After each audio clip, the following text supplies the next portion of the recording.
Bom, então, iniciamos a gravação, né? Boa tarde a todos. Vamos dar início, então, à nossa reunião.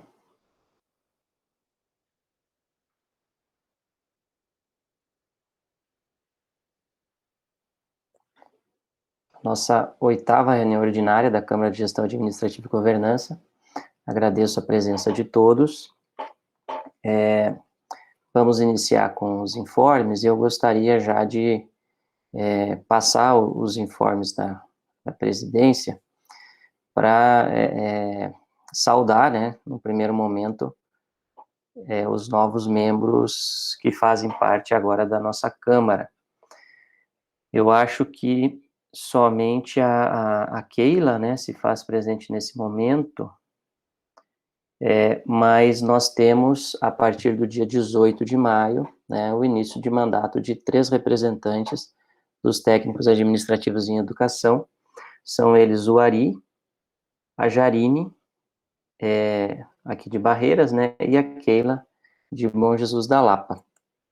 Então, eu gostaria de saudá-los, agradecendo aí pela presença e disponibilidade, né, e dizer que será um prazer, né, trabalhar com vocês. Também precisamos fazer um agradecimento especial aí a um dos nossos conselheiros que se despediu recentemente da nossa Câmara, né, professor Jorge? O professor Jorge teve mandato como representante docente na Câmara encerrado no dia 15 de maio, e hoje ele participa como relator ainda, né, e a presença dele sempre é bem-vinda. Então, eu deixo aqui o agradecimento pelas contribuições sempre muito pertinentes, professor Jorge, durante esse período que esteve atuando como conselheiro, certo?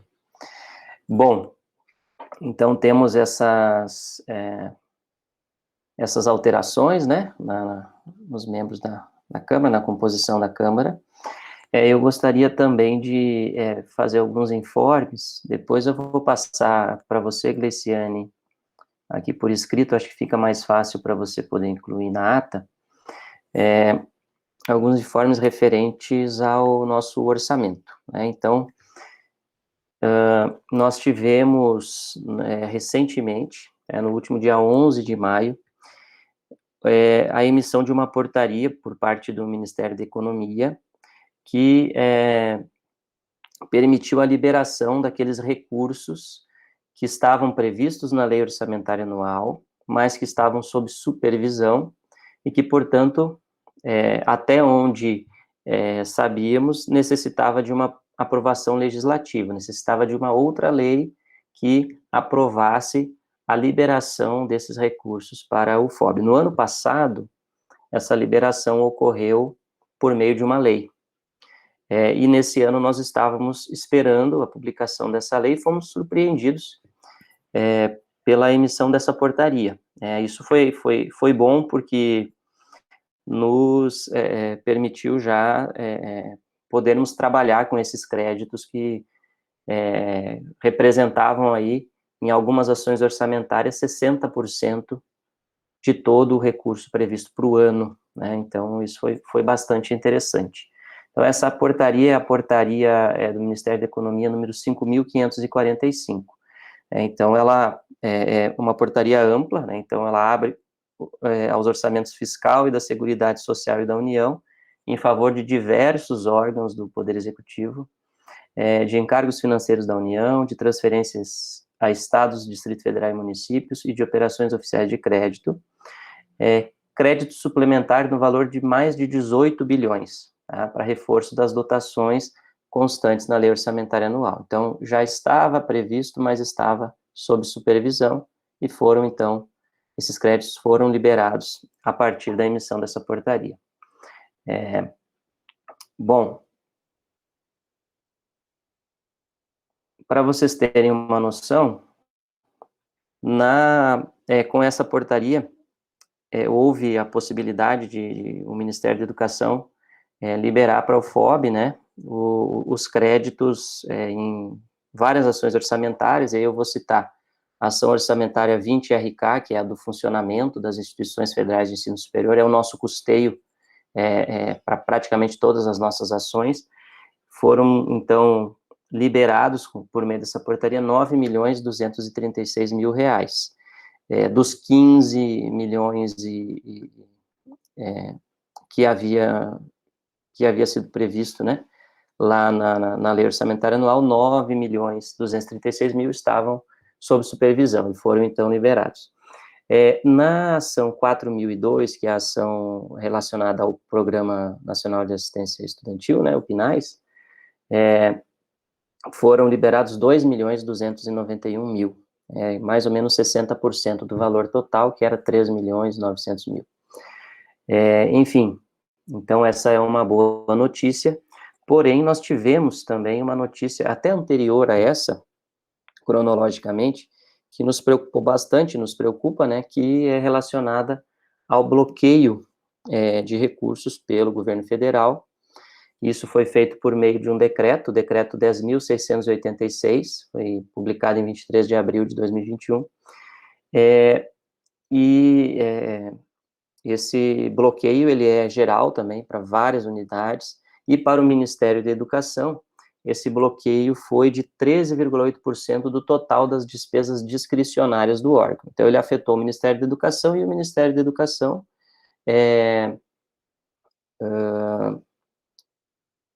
repassou, né, esse bloqueio para todos os órgãos vinculados. Então, para as universidades, o MEC repassou o mesmo percentual, 13,8% de bloqueio. Então, nós temos atualmente 13,8% dos nossos recursos para despesas discricionárias bloqueados, certo?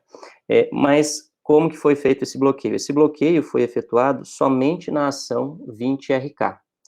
Então, 13,8% de um montante, somando todas as nossas ações orçamentárias relacionadas aos recursos discricionários. No entanto, o MEC repassou essa redução, que é de R$ 2.991.000, quase 3 milhões de reais, repassou esse bloqueio todo para a ação orçamentária 20RK, a ação de funcionamento, né, que envolve o nosso custeio. Então, a gente tem, nesse momento, uma limitação para empenhar praticamente 3 milhões de reais da ação orçamentária 20RK. Como esse bloqueio foi feito todo na ação 20RK, então esses quase 3 milhões de reais correspondem a 19,3%, quase 20% de todo o recurso de custeio previsto na ação 20RK.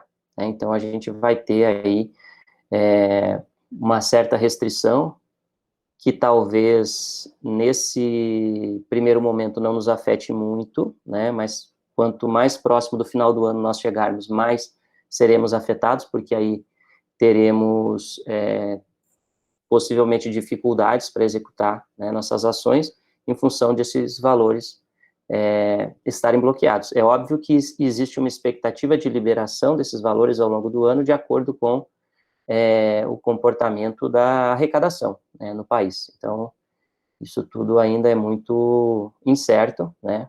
Houve o bloqueio, não tem data para ser desfeito esse bloqueio, e não temos nem certeza de que esse bloqueio será desfeito, certo? Então, como eu disse a vocês, na nossa ação orçamentária 20RK, nós temos um valor total previsto de 15 milhões e meio de reais, e esse bloqueio representa 19,3%, certo? Isso fez com que nós tivéssemos que adequar, né, a proposta de planejamento orçamentário para o ano. Então, desde a semana passada, a gente está fazendo as adequações necessárias para aplicar esse bloqueio proporcionalmente a todas as ações da universidade, para quantificar quanto de recurso vai ficar indisponível nesse momento para cada ação, né? E aí a intenção é que, não havendo necessidade de continuidade dessa reunião numa sessão posterior, já na semana que vem, a gente realize uma reunião extraordinária para apresentação dessa proposta e para apreciação do relatório, né, do parecer do relator em relação a essa proposta, para que nós possamos depois encaminhá-la para o Conselho Universitário, para que possa ser analisado lá também, certo? Então, esses seriam os informes, e eu abro agora aos demais, né, para que façam os seus informes também. Pode se inscrever pelo chat ou levantar a mão que a gente vai controlando aqui.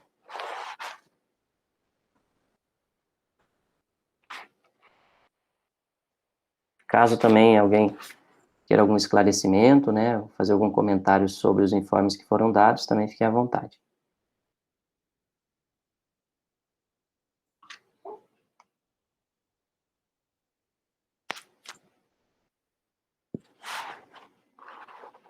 Então, não havendo manifestações, daremos sequência, passando para o nosso segundo ponto de pauta, que é a apreciação da ata da sexta reunião ordinária, realizada em 17 de dezembro de 2020. Essa ata foi encaminhada, né, aos conselheiros, e eu gostaria de questioná-los sobre a existência de sugestões, correções a serem propostas para essa ata. Se alguém tiver, pode se manifestar nesse momento.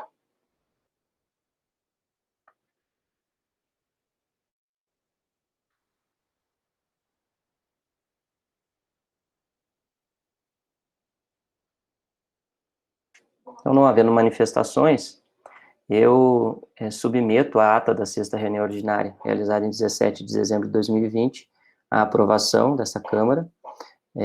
Peço àqueles que concordam com a aprovação que permaneçam como estão, e os votos contrários e abstenções que se manifestem, né, por meio do chat.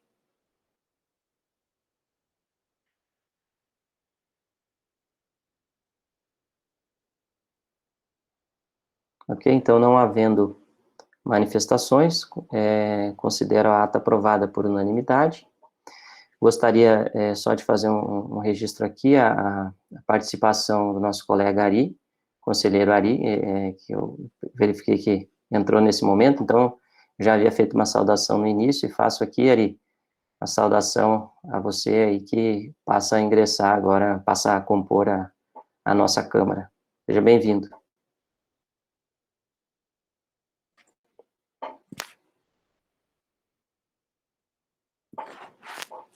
Bem, nós temos então agora como terceiro ponto de pauta a apreciação do parecer, né, emitido pelo conselheiro Jorge, referente à proposta do edital 01 de 2021 da PROGEP, processo seletivo para concessão de afastamento integral para qualificação em programas de pós-graduação estricto sensu aos servidores técnico-administrativos em educação da UFOB, referente aí ao processo 23.520.002609/2021-82. Então, vou passar a palavra aí ao conselheiro Jorge, de antemão já agradecendo, né, por mais essa contribuição para a Câmara, mais esses pareceres, né, o próximo ponto de pauta também trata de um parecer emitido aí pelo professor Jorge, então já fica aqui também o registro dos agradecimentos aí pela sua disponibilidade. Fique à vontade, professor Jorge. Boa tarde, professor Luiz Gustavo, presidente dessa Câmara. Boa tarde a todos os colegas, todos os conselheiros, né? Alguns ex-colegas, né? Me ouvem bem, gente? Só para eu continuar? Tá, obrigado. Professor, eu vou projetar aqui o parecer, À vontade. mas antes de iniciar com a leitura, né? Com a leitura do parecer, eu queria aproveitar a oportunidade para, né, que fui dado informe, né, que eu já estou saindo, né, saí da Câmara, né, o mandato acabou agora no dia 15, e eu acabei não tendo a oportunidade de me despedir mais apropriadamente, né.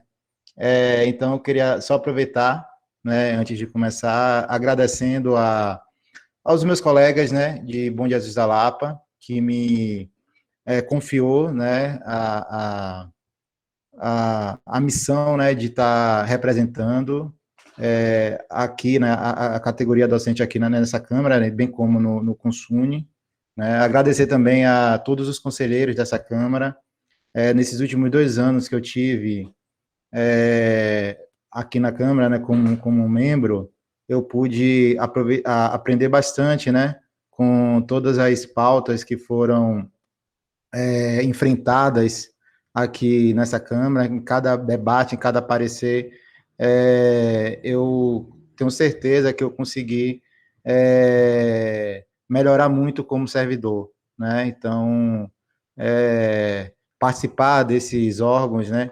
Ele acaba tendo essa importância também nesse sentido, né? A gente sai sempre servidores melhores, né? Porque a gente conhece um pouco mais da estrutura, conhece um pouco mais da instituição que a gente faz parte, que a gente representa. Então, eu sou profundamente agradecido, né, a todos que compõem essa Câmara.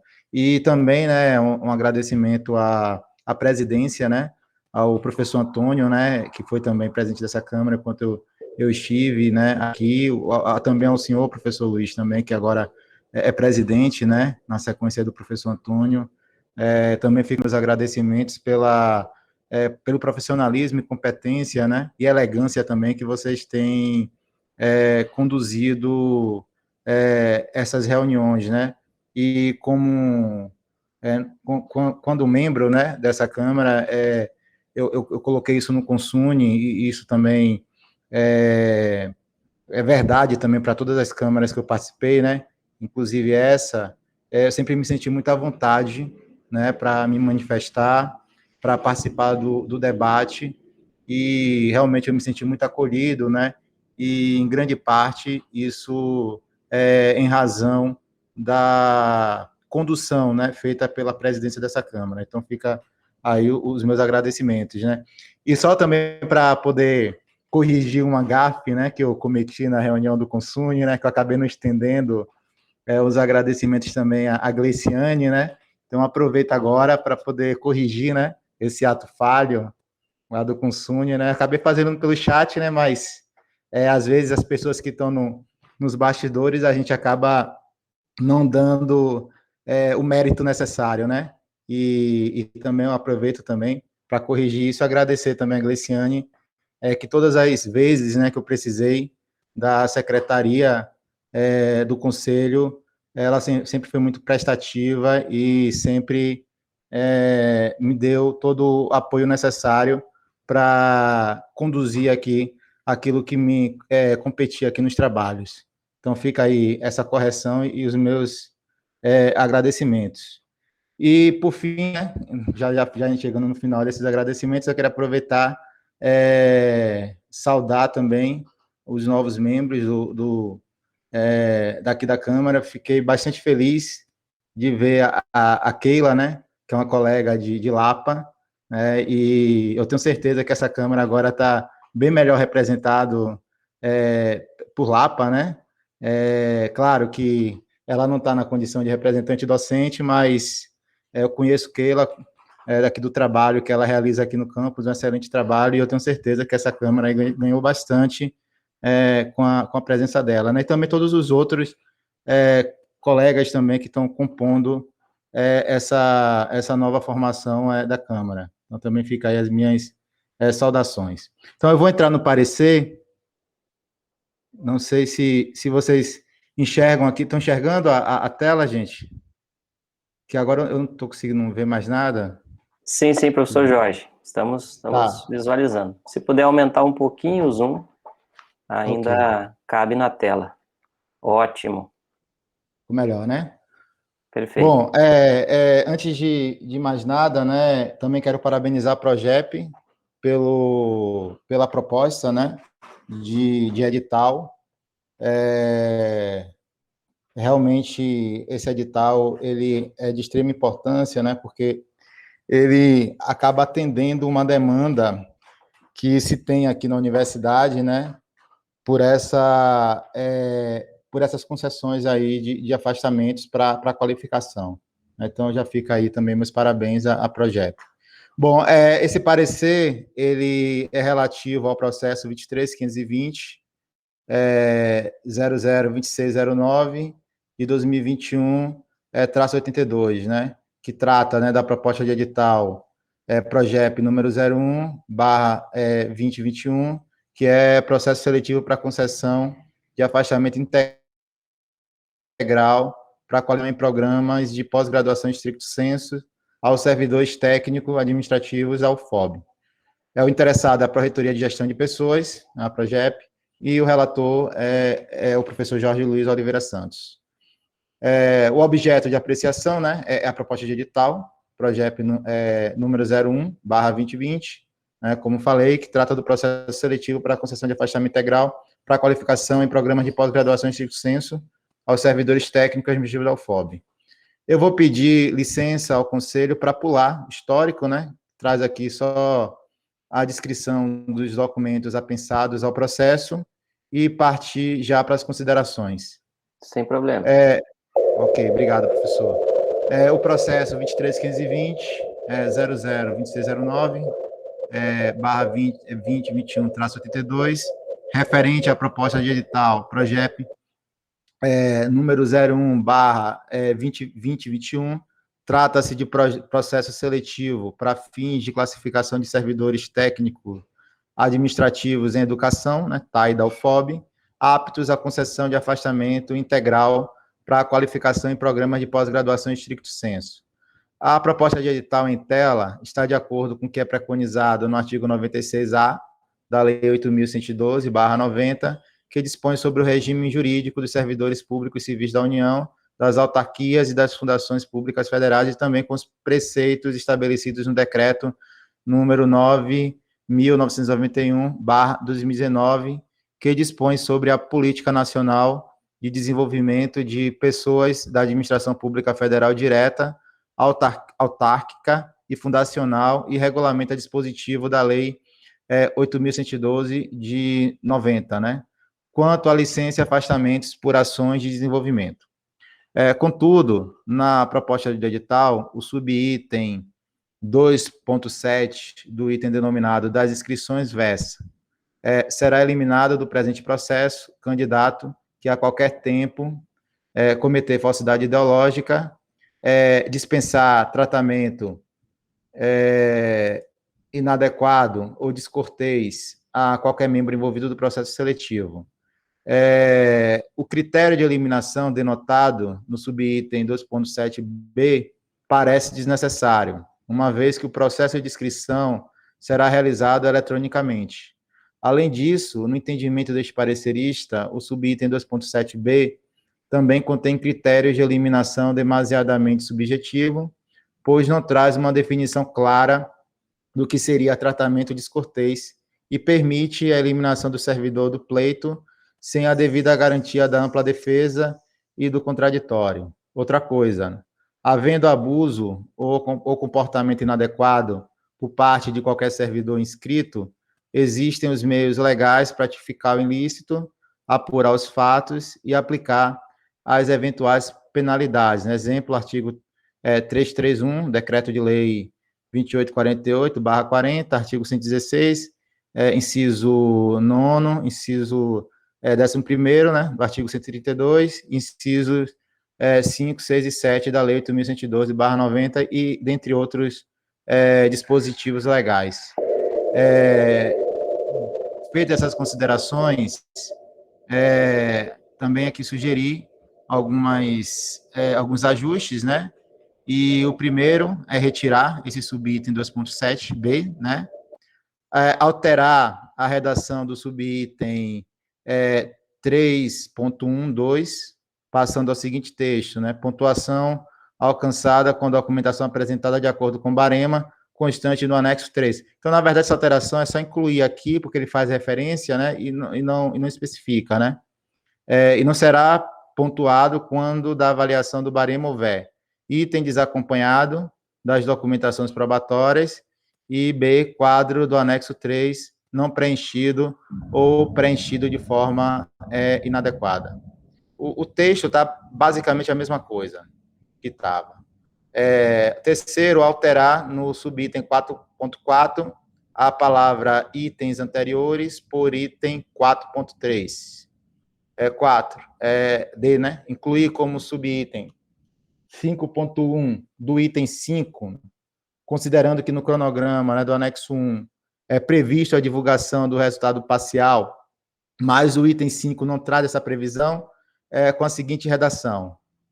5.1, após a avaliação de todas as inscrições, a comissão avaliadora divulgará em canal oficial da UFOB o resultado parcial. Porque traz essa previsão, mas um item, ele não fala nada, né? Sobre essa divulgação aí do resultado parcial. Então, essa é a sugestão de inclusão aí desse subitem 5.1. Alterar, né, as numerações do subitem 5.1 e 5.2, por conta da inclusão, né, desse 5.1, né, que passarão a ser subitens 5.2 e 5.3, respectivamente, devido à inclusão do item anterior.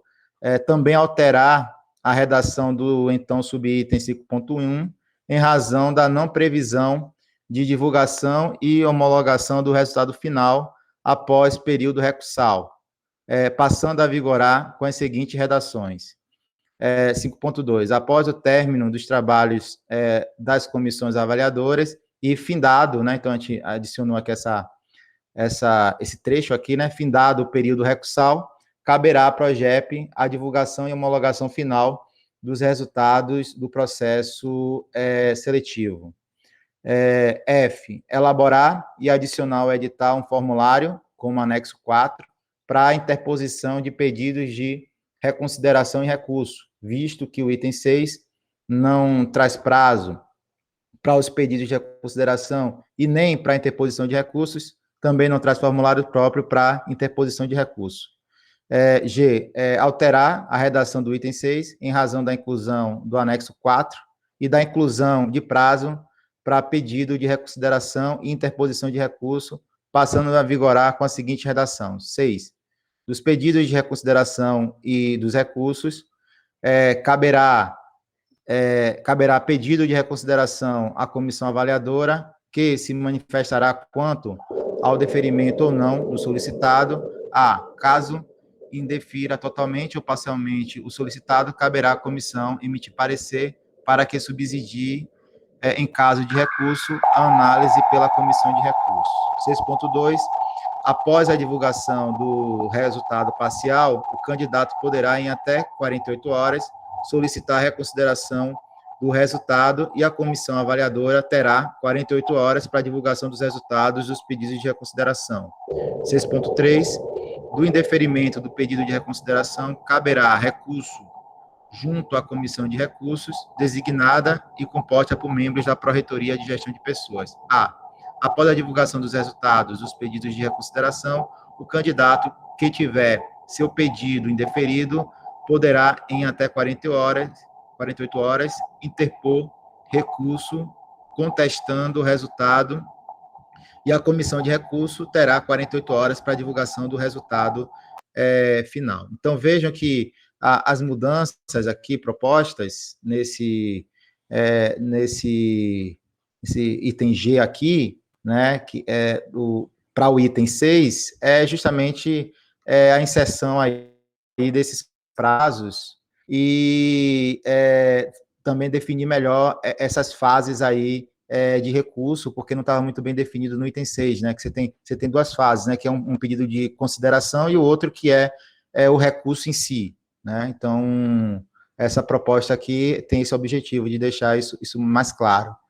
6.4, né, os pedidos de reconsideração e os recursos deverão ser enviados em formulários constantes no anexo 4, que nesse caso é por inserção do anexo 4, e 6.5, né, pedidos de reconsideração e recursos protocolados fora do prazo ou sem a devida fundamentação não serão admitidos.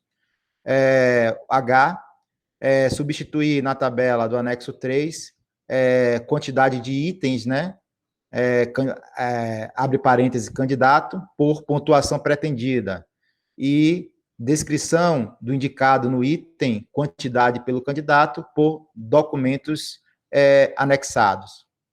É uma mudança só na terminologia que é usada no anexo 3, né, porque me pareceu que não estava muito claro, né, o que se pretendia no edital, né, que é justamente que o candidato ele coloque, né, a sua pontuação pretendida, né, para aquele item, né, específico lá do Barema, e também que ele coloque, né, ele especifique, né, qual documento referente àquela pontuação, né, que seriam os documentos anexados pelos candidatos, né. Então, essa sugestão, né, é para que fique mais claro isso lá no anexo 3. Bom, e incluir no rodapé da tabela do anexo 3 a seguinte descrição, né, porque nesse caso, além da que já está no anexo 3, né, mais uma descrição, né, que é indicar a numeração que identifica os documentos probatórios anexados, né, que essa foi uma preocupação no edital de que isso fique, até para facilitar, né, o trabalho da comissão, né, que o candidato ele especifique isso, né? Então a gente deixa isso claro nesse anexo, né? Exemplo, né? DOC 1, DOC 2, DOC 3, ou anexo 1, anexo 2, anexo 3, ou qualquer outra identificação a critério do candidato, mas que fique identificado isso. J, contabilizar no item do Barema participação como titular em comissões temporárias na UFOB, por mês de participação nas comissões e não por ano, como está lá no Barema. Incluir no Barema as pontuações relativas às produções, né, publicações de artigos científicos, publicados, né, em revistas com qualis, né, trabalhos completos e resumos publicados em eventos científicos nacionais e ou internacionais, que são itens, né, que são valorizados em editais de seleção, né, de programas de pós-graduação, mas que esse edital aqui essa proposta de edital, né, ela não traz essa previsão, né, então essa também é uma sugestão aqui de incluir, né, esses itens. Bom, então eu vou ao parecer, né, diante das considerações apresentadas e do atendimento às indicações, recomendo a aprovação da proposta de edital PROGEP número 01/2021, processo seletivo para concessão de afastamento integral para a qualificação em programas de pós-graduação estricto sensu aos servidores técnicos administrativos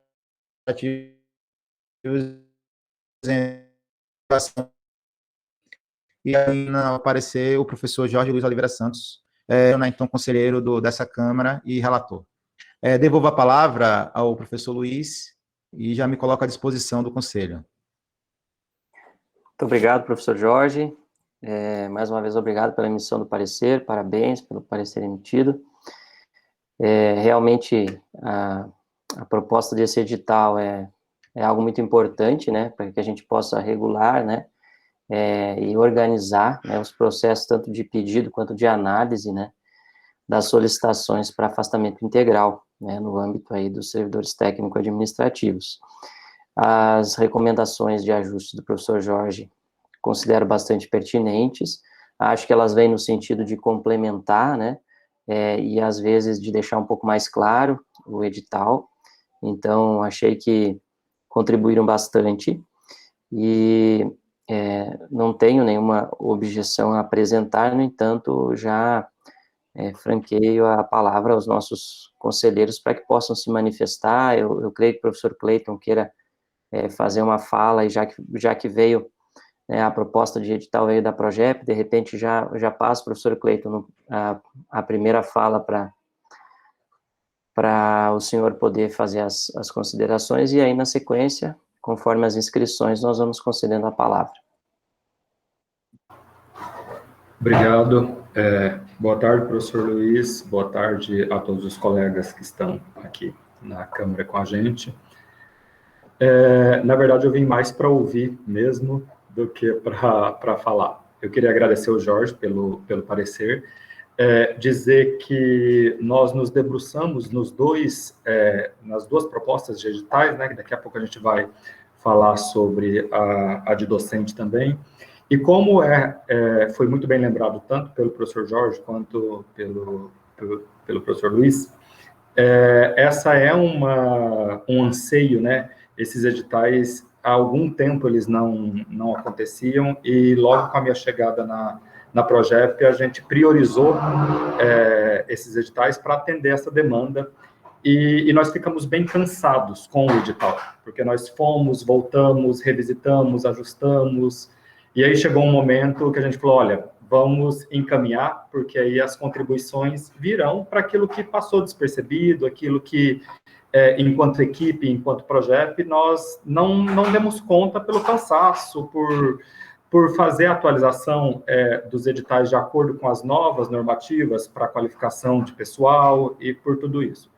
Então, mais uma vez, agradecer, dizer que as considerações, elas são pertinentes, elas vêm de forma a complementar aquilo que nós tínhamos feito, a dar clareza para aquilo que, de repente, não fica claro, talvez está claro para nós que estamos dentro da Progep, mas para os colegas que vão se candidatar, de repente não está tão claro. E quando vem alguém que não esteve no processo e que não está cansado do edital como nós estávamos, a contribuição ela é bem grande. Então, a minha fala é no sentido de agradecer o Jorge e agradecer a Câmara. Obrigado. Obrigado, professor Cleiton. Fiquem à vontade, demais conselheiros, que quiserem fazer suas considerações, sugestões de destaque, se for o caso. Professor Pablo, por favor.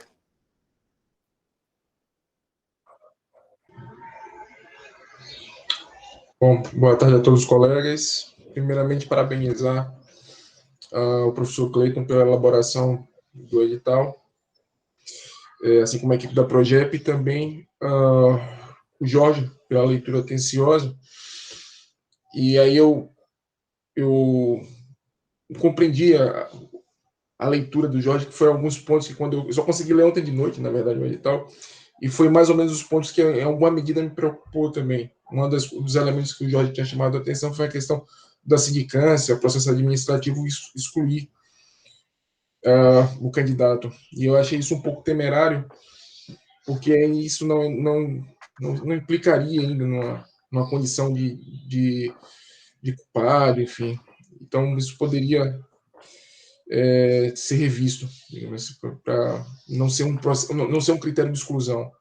E a outra coisa que também tinha me preocupado mais, aí já indo para o Barema, foi de fato a ausência das publicações científicas, porque isso é um ponto muito, muito relevante até no processo de progressão, e acaba tendo um certo destaque, e aí ele estava ausente. Não é que a pesquisa estava ausente, ela aparece em outros elementos ali, mas a publicação em si, e de certa forma ainda indicando o status do Qualicap, seria até mais interessante também, mas aí é uma coisa para se discutir, enfim.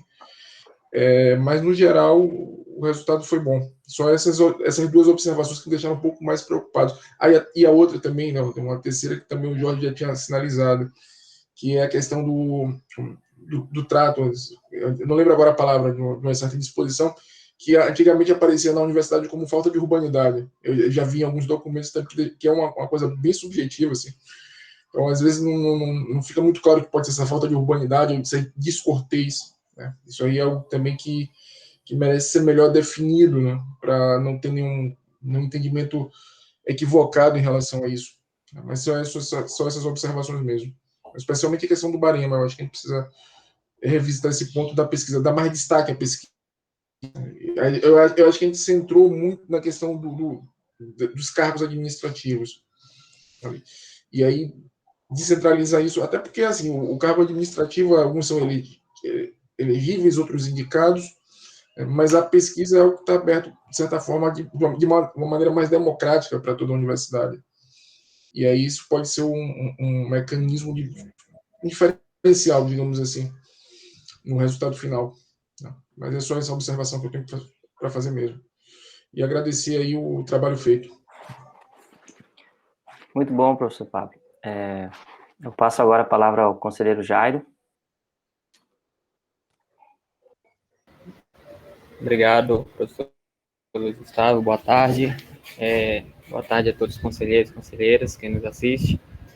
Parabenizar, então, aí a Progep, né, pela proposta, e ao professor Jorge pelo parecer. De fato, são duas discussões, né, essa especificamente da qualificação do TA e a próximo processo referente aos docentes, é uma demanda muito grande, né, dos nossos servidores e justamente essa falta de uma regulamentação, de uma orientação, meio que nos deixa no limbo institucional. E eu acho que essa é a pior situação de todas, né? Então, é importante, entendemos também que esse edital, ele traz um alento, mas ele não é resolução do problema, né? A gente precisa ter uma discussão mais ampla, porque o edital, ele tem como função prever a regulamentação de um processo seletivo, mas a gente precisa pensar numa política institucional, que vai para além dos editais. Mas, considerando aí todas as limitações e dificuldades, entendo que é um primeiro passo importante. Eu tenho duas dúvidas, aí eu não sei exatamente se seria para o parecerista, professor Jorge, ou para o representante da Progep aqui, professor Cleiton, mas aí fiquem à vontade. No item 1.8 do edital, o inciso primeiro e o inciso terceiro, que me deixaram na dúvida. O inciso primeiro, ele diz o seguinte, ou melhor, o item 1.8, os procedimentos para o afastamento do servidor técnico administrativo ficam condicionados a, inciso primeiro, impossibilidade de realização do curso sem afastamento. É a dúvida, então quer dizer que se o servidor puder cursar sem afastamento, ele não precisa, evidentemente, entrar nesse processo seletivo, mas pensando enquanto política institucional, ele não precisa pedir, teria algum outro trâmite? Essa é a minha dúvida. Para esses servidores que, porventura, possam fazer, e agora, principalmente com atividades remotas, isso está mais simples, eu diria, menos difícil, talvez, assim, para possibilitar. Então, qual seria esse trâmite? Essa é uma dúvida, se isso qual a orientação, e ainda no mesmo item 1.8, que trata sobre o percentual máximo de afastamento. Percentual máximo de afastamento do quadro efetivo de pessoal técnico administrativo em exercício na UFOB será de 2%. Essa porcentagem é uma porcentagem que vem lá do decreto, né? E aí a minha dúvida esses 2%, ele é calculado com base no número de servidores técnicos administrativos que a UFOB tem, qual a base desse cálculo de 2%? Qual o número que a gente vai trabalhar em cima desses 2%? É isso que eu queria perguntar. E aí eu imagino que esse 2%, como está tratando para o UFOB, independe de unidade acadêmica. A mesma unidade poderia preencher os 2%, se assim houver demanda. Seria esse o entendimento? Obrigado. Seriam essas duas questões. Ok, professor Jorge. Eu creio que antes de passar a palavra aos demais inscritos, seria bom a gente já discutir essas questões, né? Se o conselheiro Cleiton quiser fazer a sua explicação sobre esses itens, fique à vontade, para que a gente possa elucidar essa situação. Eu vi que o Jorge abriu o microfone. Quer falar, Jorge? Fica à vontade. Ah, sim.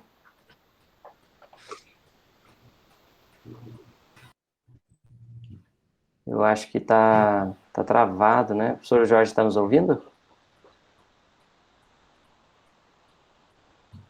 Eu acho que não. Desculpas, eu acho que eu deixei o microfone aberto, né? Mas eu posso... Por favor.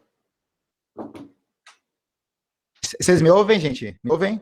Agora sim, tá falhando um pouquinho, mas agora estamos te ouvindo.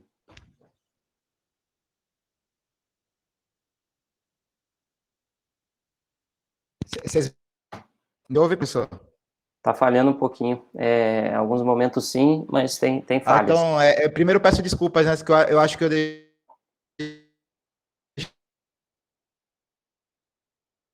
o meu microfone... Sem problemas. Tá, então, eu, por exemplo, né?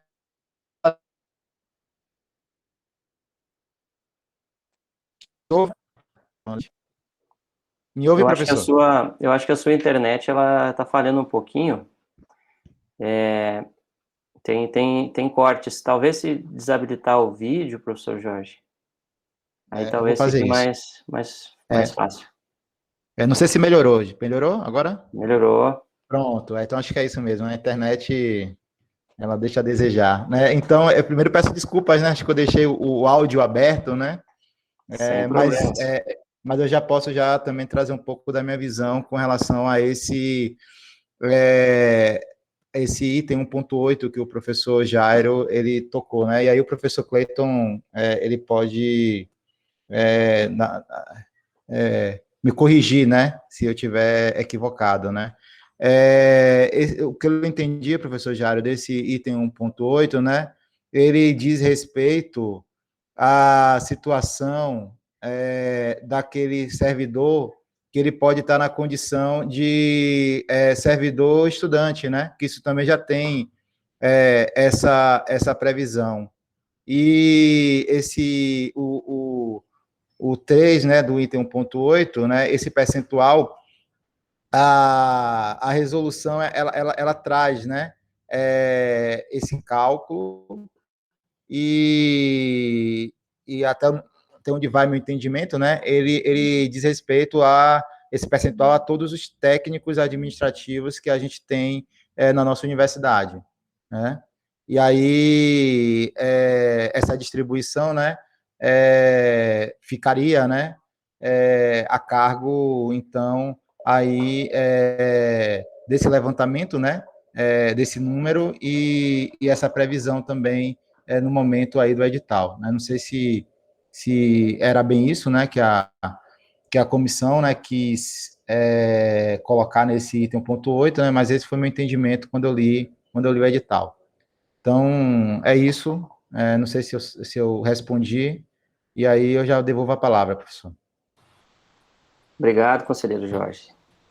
O senhor Cleiton quer complementar? Eu acho que eu posso contribuir um pouco também.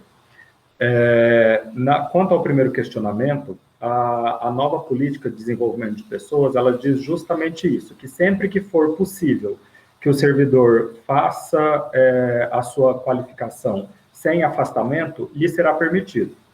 Então, é possível que ele faça isso, claro que em alguns casos não é possível, e aí nós temos a política, os editais para isso.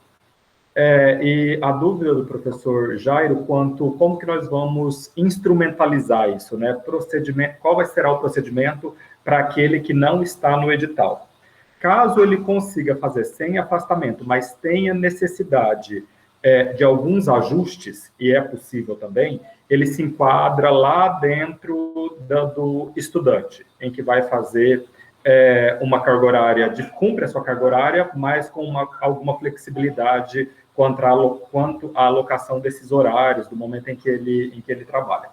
Se isso não tem nenhum tipo de impacto no serviço público, no trabalho que ele desenvolve, no horário em que ele precisa, não existe a necessidade desse registro institucional. E essa é uma dúvida até que nós acompanhamos muito no começo desse ano, porque não raras vezes nós ouvimos no passado que os colegas que não estavam em afastamento parcial, pensando nos docentes, ou afastamento integral, como que ele poderia justificar que ele realizou uma pós-graduação? E aí nós fizemos uma pesquisa junto às outras universidades para entender isso, e fazer uma pós-graduação, no caso dos docentes, está dentro daquele tripé institucional que nós temos, de ensino, pesquisa e extensão. Ele faz isso, ele não está fugindo daquilo que são as suas atribuições. E a falta desse registro não pode ser um impeditivo, no nosso caso, para ter essa progressão, essa aceleração, a retribuição. E aí, nesse mesmo sentido, quando a gente pensa nos técnicos, trazer um procedimento apenas de registro, quando, na verdade, não tem um impacto institucional, considerando que eles não são dedicação exclusiva, né, que os técnicos eles têm uma maior flexibilidade em relação aos docentes, nos fez concluir, e assim como as outras instituições, que não existe a necessidade desse procedimento, a não ser caso seja estudante com necessidade de flexibilização. É meio que desburocratizar um pouco. A questão dos 2%.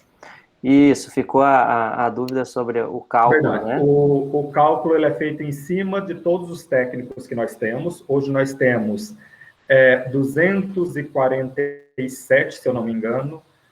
Não estou prometendo nada para ninguém, mas a ideia é que no próximo mês esse número aumente um pouco mais, então a gente provavelmente vai passar dos 250. E dentro do ranking que é elaborado, a gente não consegue, como nos docentes, porque no próximo edital a gente vai verificar que nós temos um recorte de 10% por unidade, né, para substituto, no caso dos docentes. Técnico, como é apenas 2%, a gente não consegue fazer esse recorte por unidade por ser um número muito pequeno. E alguns centros ficariam sem possibilidade de afastar alguém. Por isso, é em cima do todo, de todos os técnicos, e se nós tivermos técnicos classificados, vamos pensar assim, em posição de destaque em um mesmo centro, enquanto administração pública, nós precisaremos nos organizar, respeitando o edital, mas não dá para a gente pensar em penalizar um servidor por ele ter sido bom. Imagine 2 servidores de barra não poderem sair porque eu não tenho... Aí, institucionalmente, a gente vai precisar sentar e entender, diminuir eventuais... e aí não são danos, né, porque um servidor estudando é sempre um ganho institucional, mas pensando que uma mão de obra ali seria diminuída. Mas, respondendo, Jairo, em cima de tudo, então pode sair mais de um servidor do mesmo centro. Muito obrigado, professor Cleiton. Eu passo agora a palavra à conselheira Vanessa.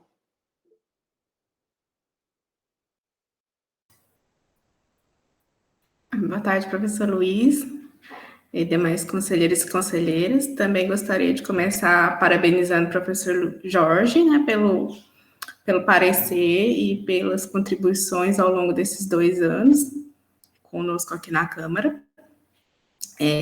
E uma das minhas perguntas foi a mesma do professor já esclarecida, e eu tenho uma outra dúvida em relação ao Plano de Desenvolvimento de Pessoas, né, o PDP. No ano passado, o Jorge participou comigo também da comissão, né, e eu tinha compreendido até então que a gente só poderia ter esses afastamentos, inclusive também para capacitação, se a gente já tivesse o PDP aprovado.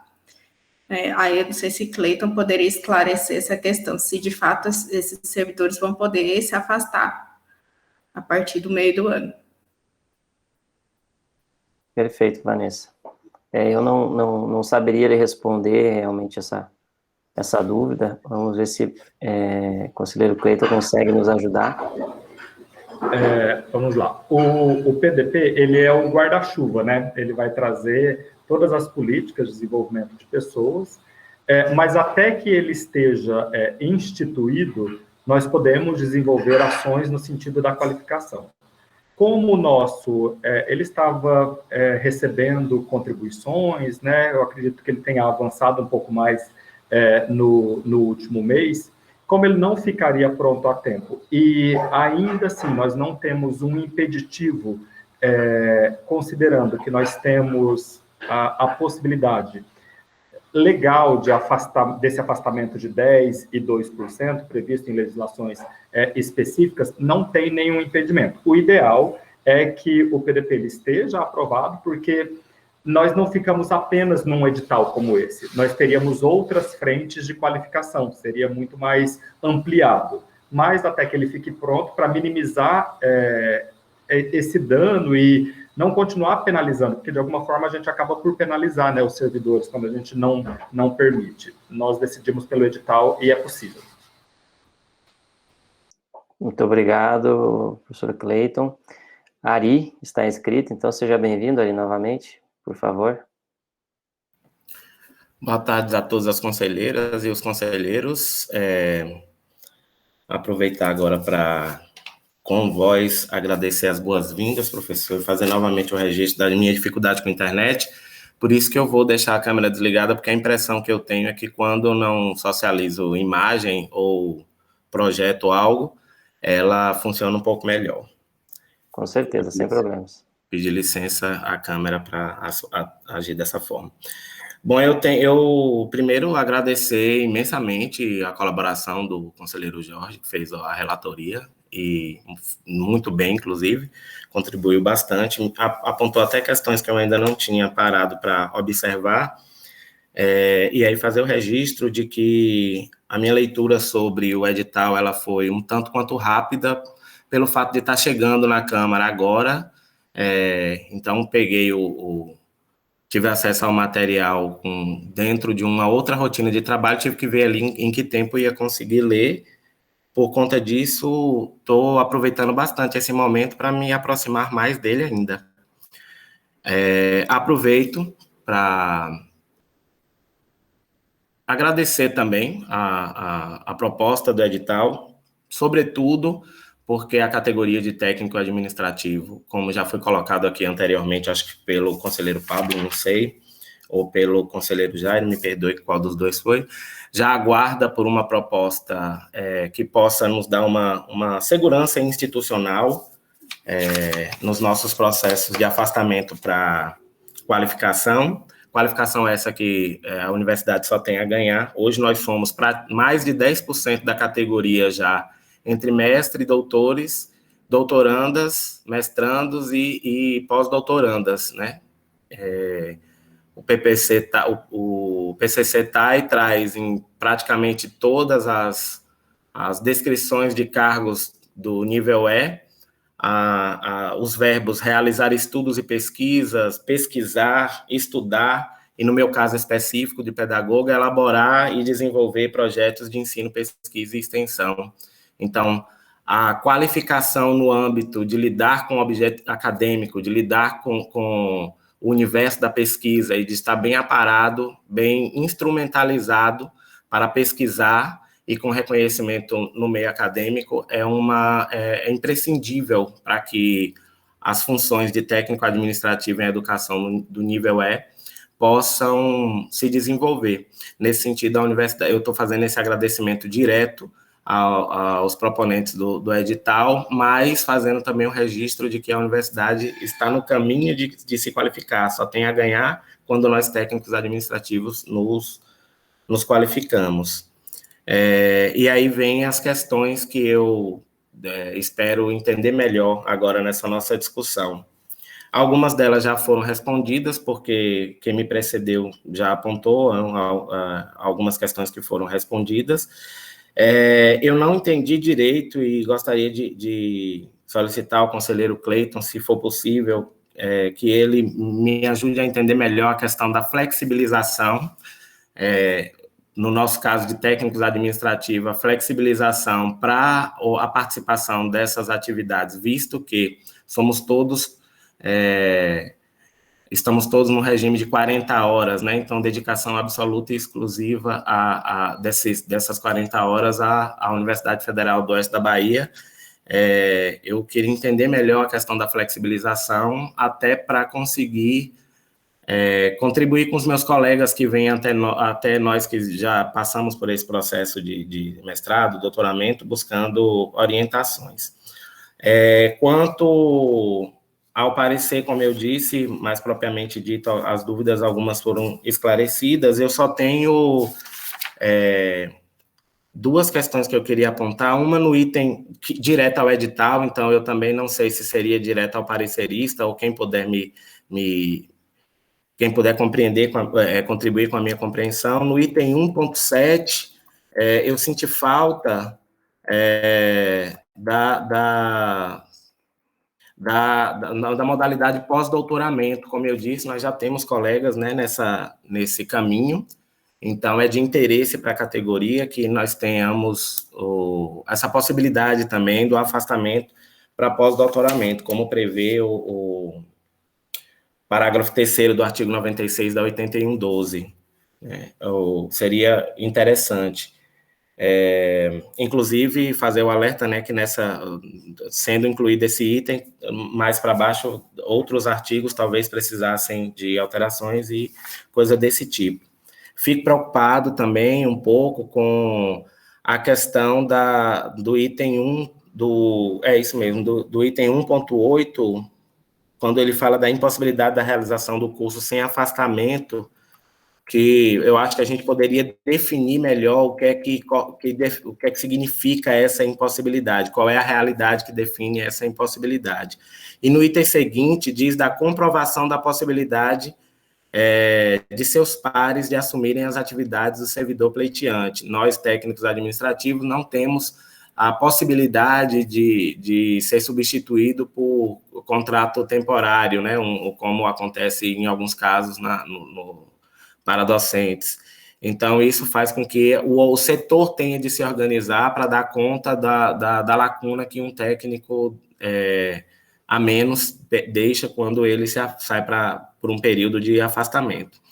Lógico que é importante que isso seja feito de maneira planejada. O que me causa a necessidade de trazer aqui o questionamento é como essa comprovação seria feita, né? De onde ela parte, qual é o documento que comprova. A gente vai criar um novo anexo, que seja uma declaração dos colegas, ou será especificamente a manifestação da chefia, e se assim for, eu já solicito que a gente possa ver outras formas para não ficar a cargo de um único sujeito essa responsabilidade. Então, foram alguns pontos que eu trouxe aqui para a gente poder dialogar. E eu tentar entender melhor esses pontos. Queria conseguir contribuir mais com o documento, mas, como disse no início, tive acesso a ele por conta de estar chegando agora na Câmara, num tempo muito curto, que não me permitiu uma leitura mais apurada. Porém, eu acho que com o exercício dessa tarde aqui, eu possa me apropriar daquilo que é necessário para entender o documento cada vez melhor e tentar contribuir com ele. Obrigado, professor. Eu que agradeço ali pela contribuição. Com relação a essa questão da flexibilidade, eu creio que a gente pode, no final, pedir aí ao professor Cleiton que tente detalhar um pouco mais, né? Mas como não tem a ver diretamente com o parecer, eu vou deixar isso para o final, para ver se a gente segue na análise do parecer, e aí depois a gente tenta, acho que é importante, né, a gente ter essa clareza, e talvez a gente consiga aí detalhar um pouco melhor. As colocações de Ari com relação aqui ao que consta no edital, no item 1.7 e 1.8, eu acho que elas são importantes, né, de ser esclarecidas, até porque a gente está discutindo aqui esse instrumento como um todo, né, claro, a gente está analisando o parecer, mas está discutindo o instrumento como um todo, e pode haver algum destaque em relação a esses itens. Então, eu questiono primeiramente ao relator se ele tem alguma informação, alguma contribuição em relação a essa colocação do item 1.7, a questão do pós-doutoramento não estar incluído no item 1.7. Se chegou a analisar isso, refletir sobre isso? Não sei se o conselheiro Jorge está nos ouvindo. Ele estava com problemas na internet, né? Acredito que não haja, professor Cleiton, nenhuma limitação em relação a isso, professor, né? Sim. Ah, sim. Estou conseguindo ouvir? Sim. Fique à vontade, conselheiro Jorge. O microfone está fechado, Jorge. Ouviu? O seu microfone, ele está... Não, se o professor Cleiton quiser falar antes, eu deixo para depois. Perfeito. Não, o microfone está aberto, eu estou com problema de conexão. Ah, certo. Então, professor Cleiton, por favor, se quiser... Eu estava, inclusive, procurando alguma coisa aqui, e aí eu fui até o 812, onde o Ari nos diz sobre o afastamento para pós-doutorado dos servidores titulares, né, de cargos efetivos há pelo menos 4 anos, e faz todo sentido, mas eu não consegui encontrar o porquê que não foi incluído o pós-doutorado. Nós tínhamos alguma limitação mesmo, que pode ser que a gente esteja equivocado. E aí eu não vejo problema nenhum, se de fato não tiver essa limitação, em incluir o pós-doutorado. Mas eu acho importante eu pesquisar um pouco mais, com um pouco mais de... E, de repente, o Jorge até consegue nos esclarecer, não sei, mas nós passamos por isso e tiramos o pós-doutorado, porque ele estava. Então, tem algum fundamento, mas eu não consegui encontrar agora onde. Entendi. E com relação ao item 1.8, aquela impossibilidade de realização do curso sem afastamento, que foi, né, da redação original, existe, assim, alguma forma da gente detalhar melhor o que seria, ou como seria avaliada essa impossibilidade? Aí, é necessário essa comprovação e talvez a gente se perda agora um pouco em como analisar isso, porque a gente está em período remoto e tudo se parece possível nesse momento, né? Sim, sim. Mas quando a gente pensa em um curso presencial, que tem a necessidade do servidor assistir aula, por exemplo, 2, 3 dias da semana, em uma cidade que fica a 900, 1.000 quilômetros, como é a realidade das nossas cidades onde tem qualificação, comprovar juntar essa documentação que comprove a impossibilidade dele estar lá e estar aqui ao mesmo tempo, e aí a comissão, porque nós teremos uma comissão que vai analisar tudo isso, vai dentro do barema e dessas informações que lhes são trazidas, fazer o ranqueamento, né, com a pontuação, para identificar aquilo que é possível e o que não é possível. Então, existe um grau de subjetividade e nós não temos como fugir muito desse grau de subjetividade, daquilo que pode ou não, aquilo que é possível fazer de maneira sem ou com o afastamento. E aí, de repente, só para contribuir com o outro ponto do conselheiro Ari, os tais, eles, embora sejam 40 horas, eles não são dedicação exclusiva. E a nossa fala aqui, no sentido de que é possível o TAI se manter no trabalho e fazer uma pós-graduação, eu trago a minha fala anterior de que hoje nós conseguimos ver isso como possibilidade, ou no caso de uma pós-graduação, por exemplo, sediada em Barreiras, para os tais que são daqui.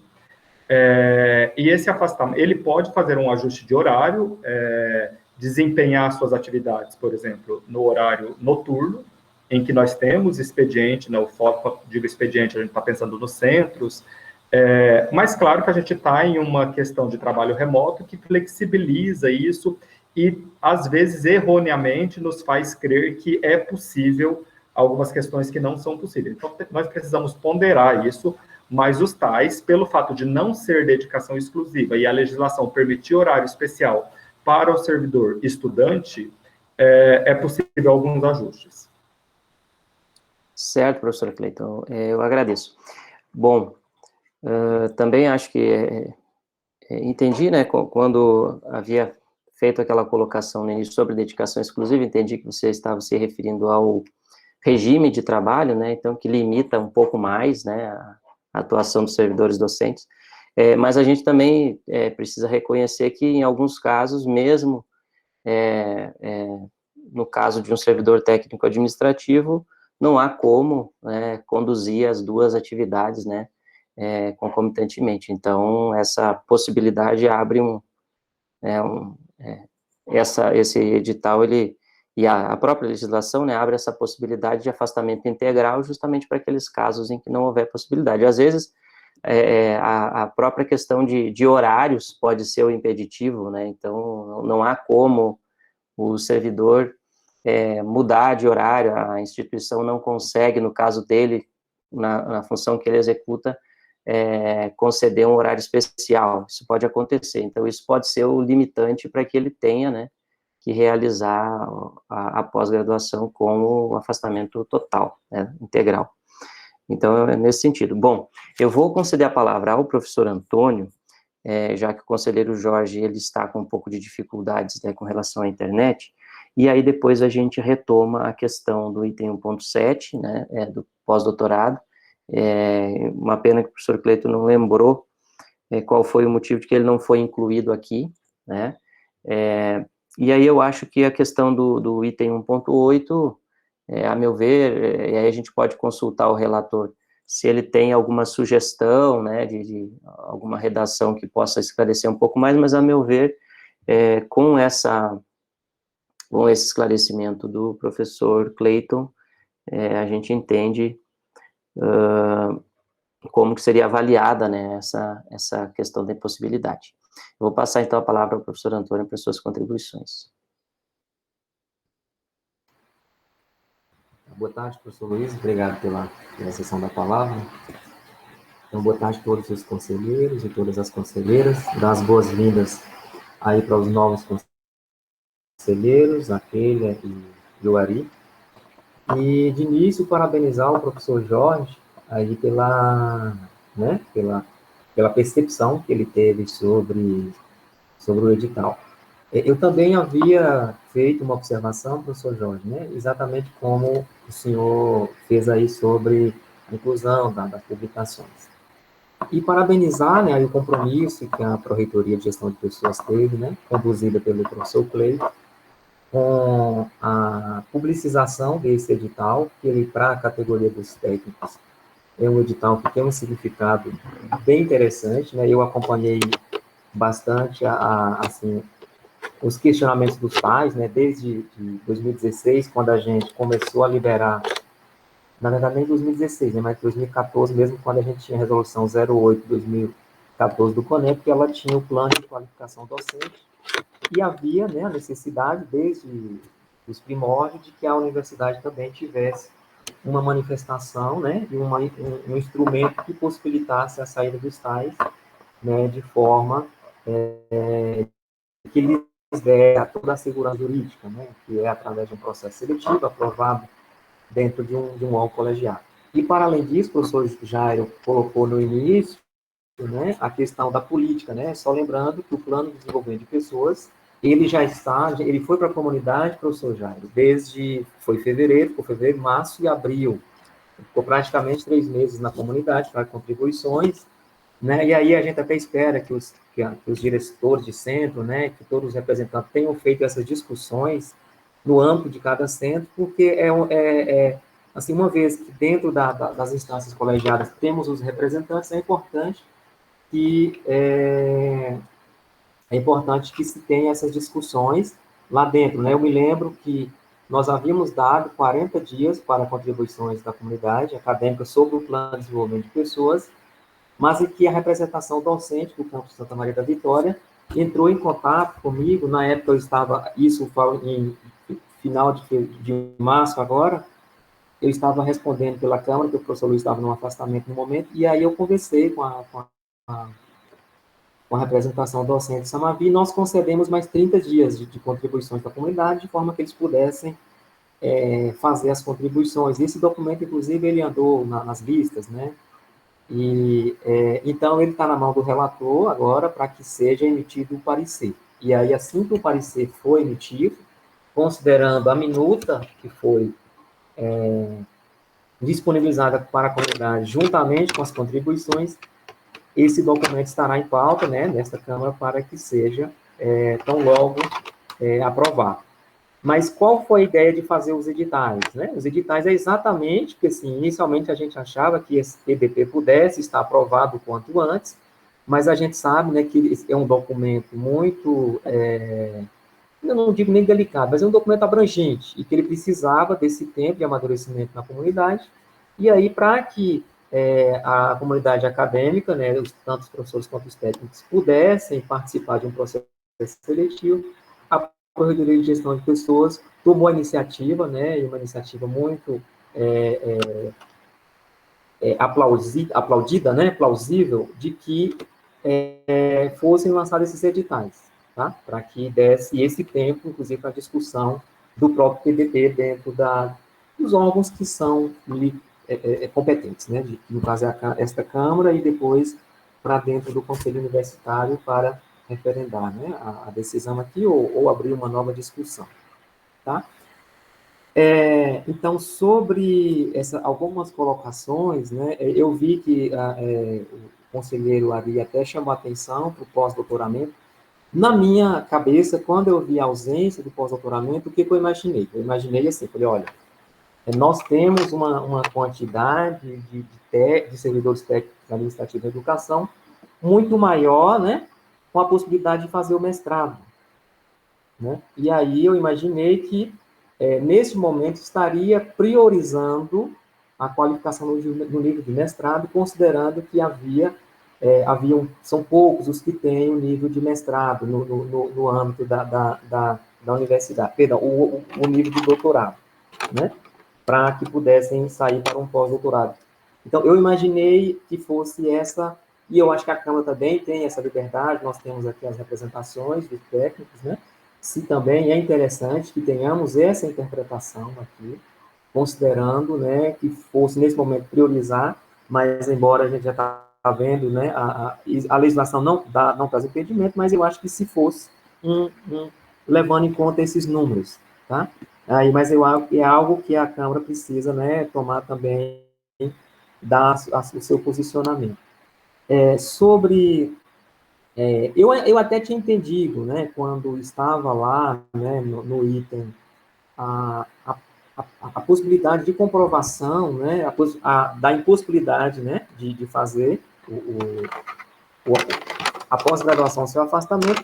Aí eu me lembrei, inclusive, né, lá em Lapa, eu não sei se continua até hoje, mas nós tínhamos um servidor no regime de 30 horas, e nós tínhamos servidores também no regime de 20 horas, né? Eles entraram no regime de 40 horas, mas pediram a redução da carga horária.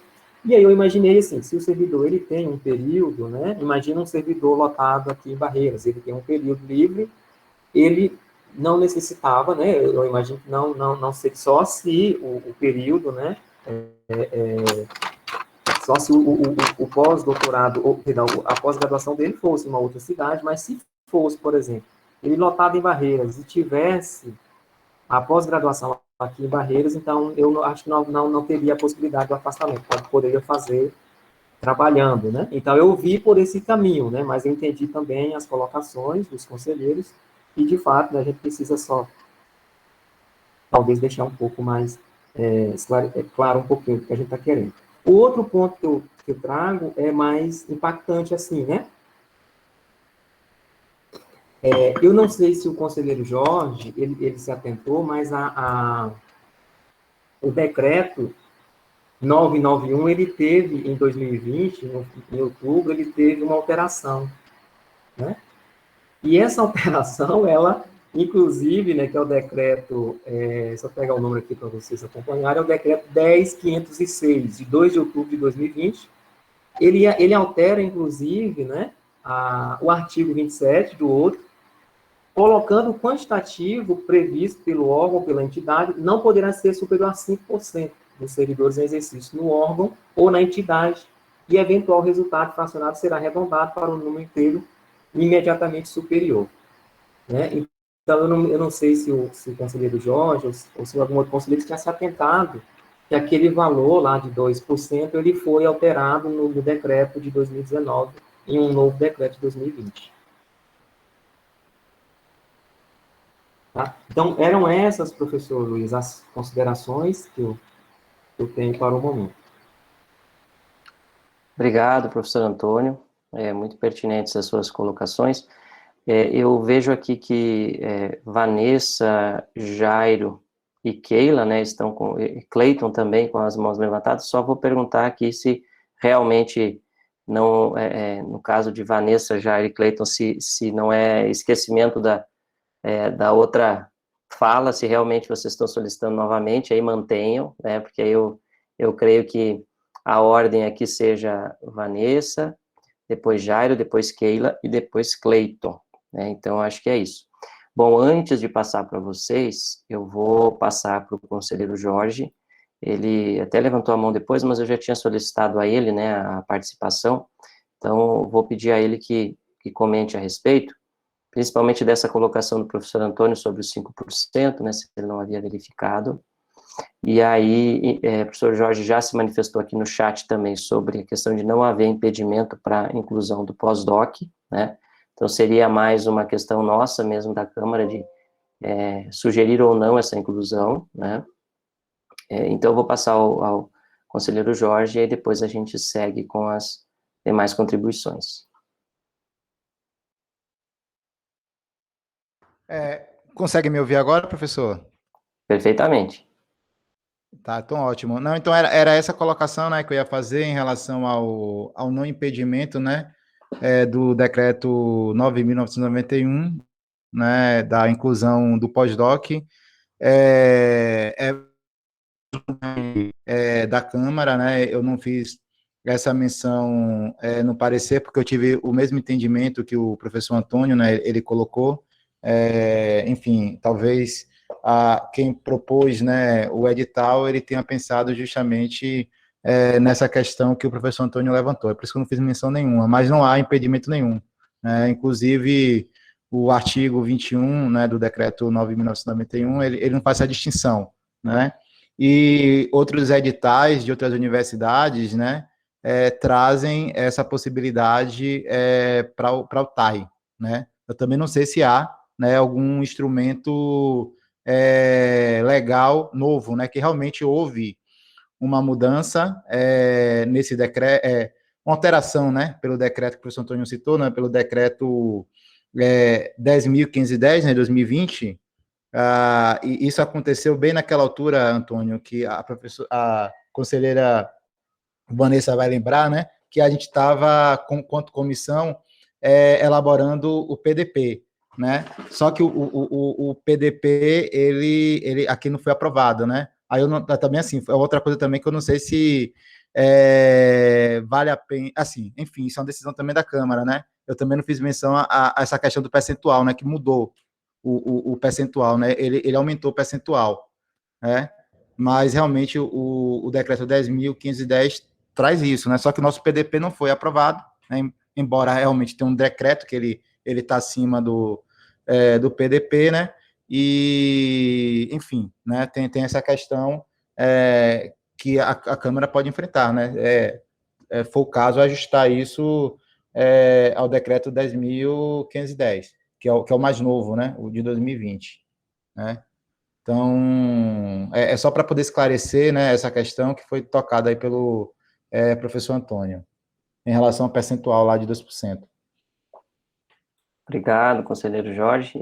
Passo a palavra à Vanessa.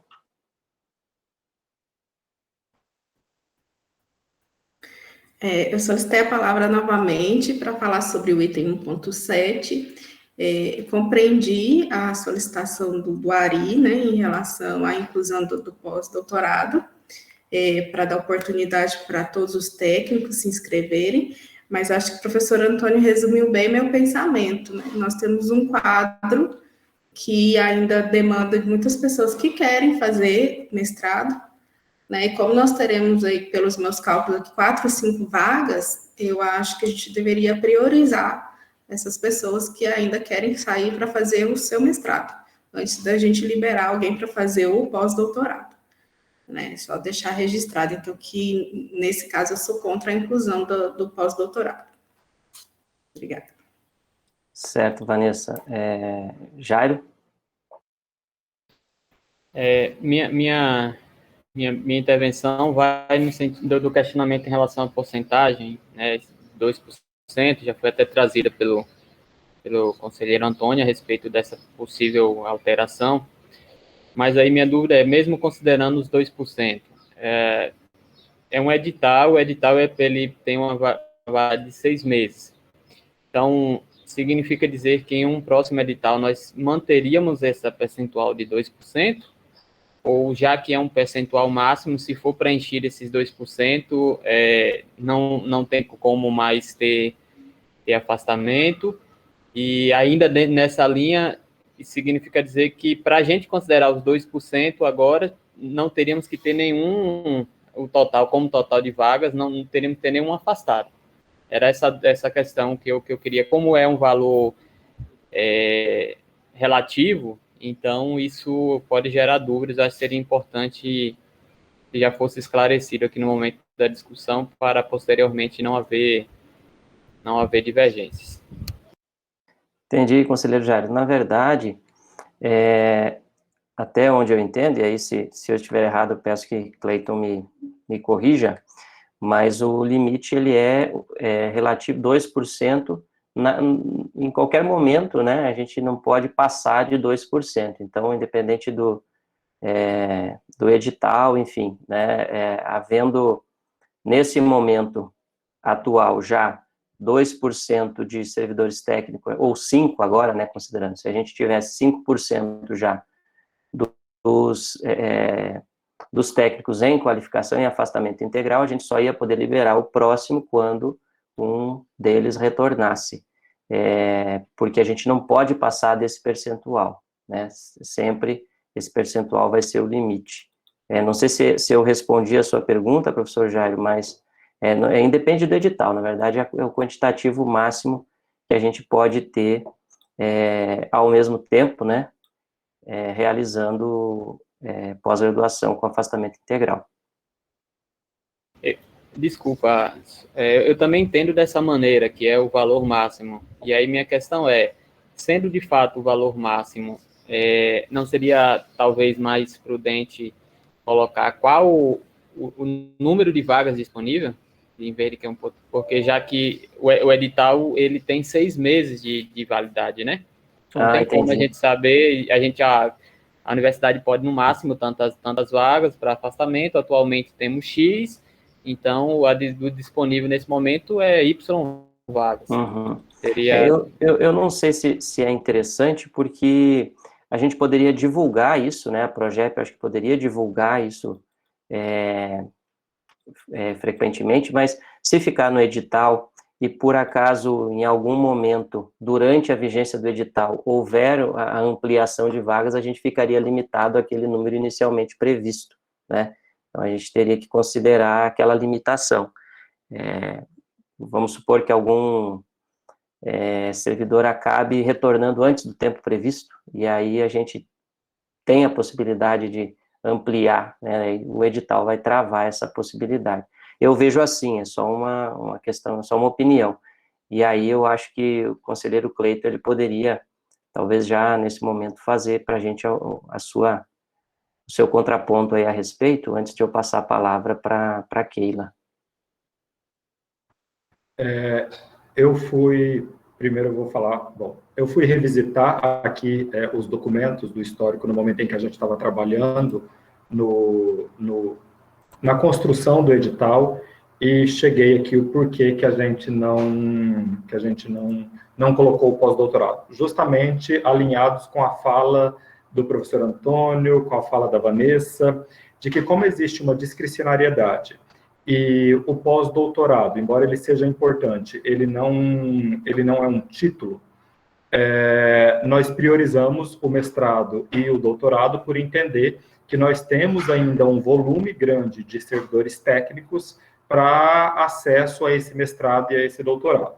Mas, de fato, não existe essa vedação, então acho que pode, como foi trazido pelo conselheiro Ari, acho que isso pode ser objeto de deliberação da Câmara, de entender se a gente amplia para o pós-doutorado ou não. Eu estou até com a equipe aqui pedir para fazer um levantamento do número de doutores, de técnicos doutores que nós temos. Eles estão puxando no sistema, mas conseguimos identificar 3 técnicos com doutorado e estar aptos para o pós-doutorado. Identificamos mais, pelo menos uns 8 fazendo esse doutorado, mas ainda não concluído. Então, enquanto pró-reitoria, nós entendemos, naquele momento, em priorizar aqueles técnicos que querem sair para o mestrado e para o doutorado. Mas acho que é importante a gente trazer essa discussão, como o Ari trouxe, e a Câmara decidir se a gente amplia isso também para o pós-doutorado. Quanto ao segundo ponto, eu entendo que o edital ele acaba por engessar, ele é a lei do afastamento. Então, se nós temos 2% ali, durante o período de vigência deste edital, que é de 6 meses e a gente pode não prorrogá-lo, pode chegar ao final de 6 meses, a gente entender que nós vamos aumentar, não temos ainda, de repente, um PDP pronto, e vamos fazer um novo edital. A gente poderia ampliar isso para 5% em um outro edital. Se nós renovarmos por igual período, ele continua dentro dos 2%. A gente não vai conseguir aumentar isso. Eu acho que é importante nós lembrarmos, e aí os colegas já trouxeram isso, de que nós não temos a contratação de outro servidor para ocupar o espaço desse colega que vai se afastar, né? E eu digo isso, de repente, para a gente pensar se nós começamos, de fato, com 5%, se nós começamos com 2% e vamos sentir como que isso ocorre dentro, institucionalmente falando. Eu acho que talvez isso para os diretores seja um assunto bem importante de se pensar, mas são só reflexões mesmo para a gente amadurecer isso juntos. Obrigado. Obrigado, professora Cleiton. Passo a palavra para a conselheira Keila. Boa tarde a todos os conselheiros, boa tarde ao presidente. A princípio, eu agradeço as saudações e boas-vindas, tanto pelo presidente quanto aos demais conselheiros. Parabenizo também o professor Jorge pelo parecer. E gostaria de fazer algumas pontuações que eu observei. A primeira, né, em relação ao parecer do professor Jorge, sobre a questão da inclusão de publicações, né, no Barema. Eu pesquiso e vejo alguns editais de seleção para mestrado e eu não encontro muito essa... aliás, os que eu vi, não encontrei ainda essa questão de publicações, né, para mestrado. E eu vejo que seria mais em relação às pessoas que querem partir para o doutorado, né? É só uma pontuação, porque é uma coisa que eu verifiquei, né, nos editais de seleção. Outra coisa também que eu queria só retomar, uma questão que o conselheiro Ari disse em sua fala, foi a questão da comprovação, de como comprovar que nossas atividades serão assumidas por outros colegas, né, no momento do afastamento. Acho que é o item ponto 8, tem lá tem essa questão lá. E só um comentário também, né, que essa qualificação acadêmica, né, ao nosso ver, na questão dos técnicos também, acho que das pessoas que já fizeram, que ela corre muito além da sala de aula, né, que tem muita pesquisa, né, enfim. E é uma imersão muito grande, né, nessa questão do objeto acadêmico. Então, exige uma dedicação bem exaustiva, né, rigorosa, e, assim, às vezes a gente não vai conseguir fazer ao mesmo tempo que se produz em um setor, né? Dar a mesma produtividade para o setor, enquanto estando em uma qualificação dessas, né? E aí, daí a importância, né, desse edital para os técnicos, né? Essa oportunidade de se qualificar com mais tranquilidade, de ter essa possibilidade de se dedicar, né, àquele objeto acadêmico, e para a universidade também, pela nossa qualificação, a melhoria dos nossos serviços, e é isso. Obrigado e agradeço. Obrigado, conselheira Keila, seja bem-vinda mais uma vez. Conselheiro Ari.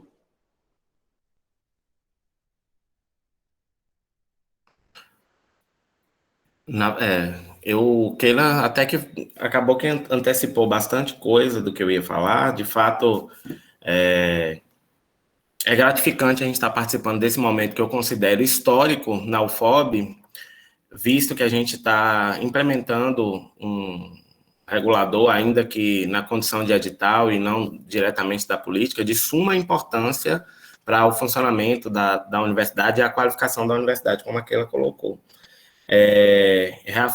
Reafirmar a fala dela no sentido dessa questão do cálculo das horas e tal, inclusive apontar que no momento que eu me referi à questão de dedicação exclusiva, como refazendo a minha fala exatamente como foi, durante essas 40, 20 ou 30 horas em que nós estamos em atividade, a gente está exclusivamente voltado para a nossa atividade profissional, foi o que eu disse. Só que o que me preocupa é o que Keila trouxe. uma formação em nível de mestrado, doutorado ou pós-doutoramento tem como objetivo fazer aprender, fazer acessar as ferramentas acadêmicas, os instrumentos de produção acadêmica. E a produção acadêmica, ela prevê a rigorosidade do estudo, o estudo aprofundado, a dedicação de tempo. Alguns autores, inclusive, como até dos mais originais dele, mais da ciência moderna, o próprio Bacon coloca que exige a clausura, e a ciência, ela é, digamos assim, uma atividade extremamente ciumenta, ela não permite que a gente participe de outras atividades. Então, quando eu falo da questão do tempo, é que ainda que eu tenha um turno de trabalho e outro turno que eu possa utilizar para o estudo, ainda que eu tenha menos horas, mais horas, aliás, disponíveis para o estudo, uma formação em nível de mestrado e doutorado, ela me exige por inteiro, né? Não em parte. Porém, eu compreendo que podem existir situações em que se consiga se constituir nessa categoria de estudante-trabalhador ou trabalhador-estudante, que inclusive é uma categoria de análise na pedagogia. Porém, não acho que essa deve ser o nosso horizonte. Mas a minha colocação não é sobre essa questão, é sobre a questão ainda do pós-doutoramento, né? Eu ouvi as pessoas que me precederam, todas elas. Eu acho interessante, sim, a gente fazer uma priorização para aquela demanda que é maior. Mas eu acho que é interessante também nós refletirmos acerca da ideia de não privar ninguém da participação de um processo seletivo, né?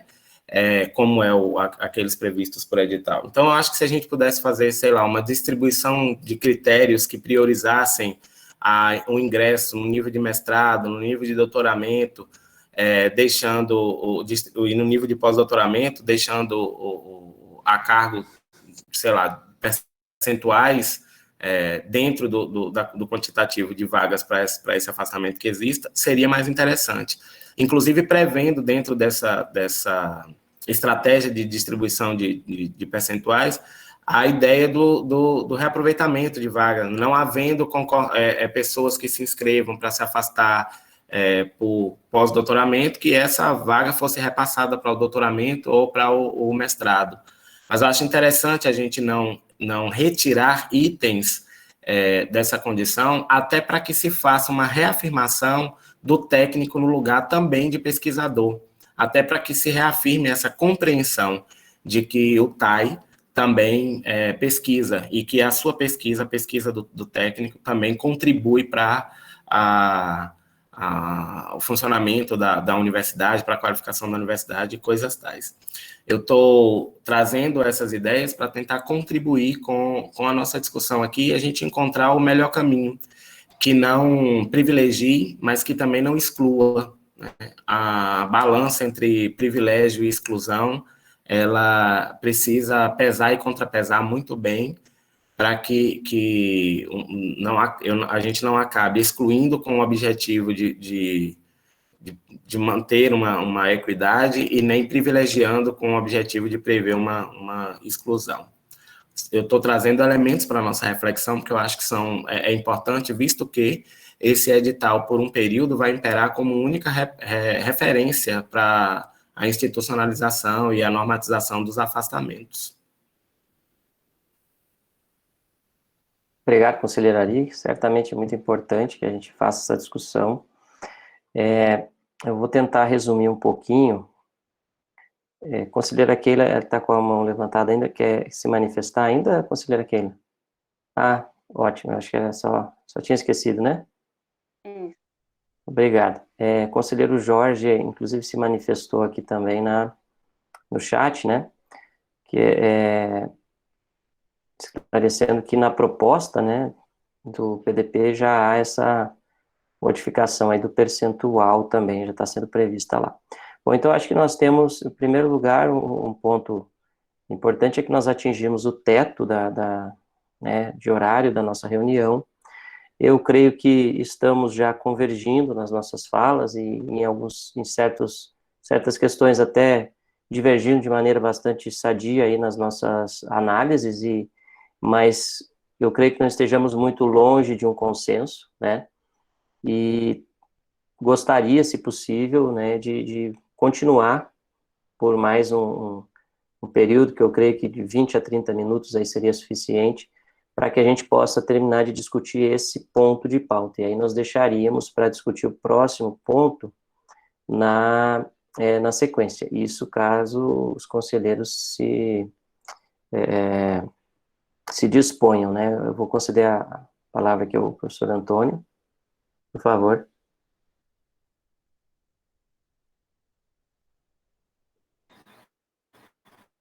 Ô, professor Luiz, acho que a Gleice até manifestou aí no chat. É porque a gente tem reunião ordinária da Câmara de Normas, nas Tá. 16. Eu imaginei. E aí está eu, o professor Clay, aí tem aqui alguns conselheiros que são também lá da Câmara, e aí pode desfalcar a Câmara do Senhor aqui, né? Perfeito. E como lá também é reunião ordinária, já tem o pessoal, tem convidados, então estava querendo fazer esperar, né? Perfeito. Então, eu vou estender aí esse prazo no máximo, vou refazer a minha solicitação de extensão do prazo por no máximo 15 minutos a partir de agora, né? Caso seja possível, para a gente tentar direcionar a discussão. E aí o professor Jairo já levantou a mão, acho que não vamos poder. Por favor. Eu particularmente, precisei marcar reunião do corretor para resolver uma questão do processo seletivo de contratação de substituto, e eu marquei para as 15h40, como é algo bem urgente logo depois. Entendi. Eu já falei aqui no grupo que eu vou me atrasar um pouquinho, mas no máximo, então, esses 10 minutos aí. Certo. Então, vamos fazer o seguinte, professor Jair, eu agradeço aí já a vocês pela disponibilidade aí desse tempinho, mas vamos fazer o seguinte, então vamos tentar resumir aqui para que a gente possa retomar na próxima reunião o que foi discutido. Eu acho que os pontos que estão ainda pendentes, né, acho que existe uma concordância no geral com o que foi apresentado no parecer, eu acho que tem um consenso muito grande, e existem alguns itens que nós podemos propor como destaque, claro, e aí o conselheiro, o nosso relator, professor Jorge, ex-conselheiro, teria que concordar com essa inclusão, né, no parecer, aí se ele não concordar, a gente acaba votando aí, então, o parecer para dirimir essas questões. Mas, então, uma primeira questão é a inclusão ou não da possibilidade de saída para pós-doutoramento também, né? Então, a gente tem esse ponto que eu acho que houve manifestações favoráveis e contrárias, né, a essa inserção. Eu acho que, mantendo os 2%, vai ser muito difícil a gente conseguir disponibilizar um quantitativo de vagas para o pós-doutoramento, mas se a gente tiver uma alteração nesse percentual, eu acho que até a gente conseguiria, sim, distribuir melhor, né? Concordo aí com o conselheiro Ari, no sentido de que é importante não limitar, né, essas possibilidades. Mas eu creio que esse percentual ele é baixo. Então, nós temos essa questão do pós-doutoramento, o conselheiro Jorge já está anotando ali, né? Uma outra questão é a questão do percentual, já que o decreto permite até 5%, hoje esse novo decreto de 2020 permite a saída de até 5% do quadro, então a gente poderia manter em 2% num primeiro momento, pensando nessa experiência que estamos fazendo, né, ou já partir para a ampliação para 5%, considerando aí o limite previsto na legislação, né? Então, a gente tem essa segunda questão, talvez até seja importante a gente discuti-la antes da questão da saída para o pós-doutoramento. Eu creio que pode haver uma certa diferença na nossa análise, caso a gente opte por mudar esse percentual, né? E aí uma terceira questão ainda é aquela limitação que foi colocada, e aí Keila e Ari pontuaram novamente, aquela limitação no sentido de o pedido só poder ser feito pelo servidor que não tiver possibilidade de executar de cursar a pós-graduação em conjunto com a sua atividade, né, normal de trabalho. Então, essa questão, ela é um pouco subjetiva mesmo, eu concordo, porque a gente tem, né, casos de servidores que conseguem, né, conciliar, mas também tem outros casos que não, isso depende, às vezes, da pessoa, da rotina dela, depende muito também da exigência daquele programa de pós-graduação, né, então tem vários fatores. Isso se torna um pouco subjetivo. Esse item, professor Jorge, para que o senhor possa anotar para a gente, ele é o item 2. Eu não estou com o edital aberto agora. Não, perdão, é 1.8. Os procedimentos para afastamento do servidor técnico administrativo ficam condicionados a item 1, né, impossibilidade de realização do curso sem afastamento. Então, essa eu acho que seria o terceiro ponto, que a gente precisaria entrar em consenso sobre a inclusão ou não, né, como destaque no parecer. Então, eu deixaria esses 3 itens já,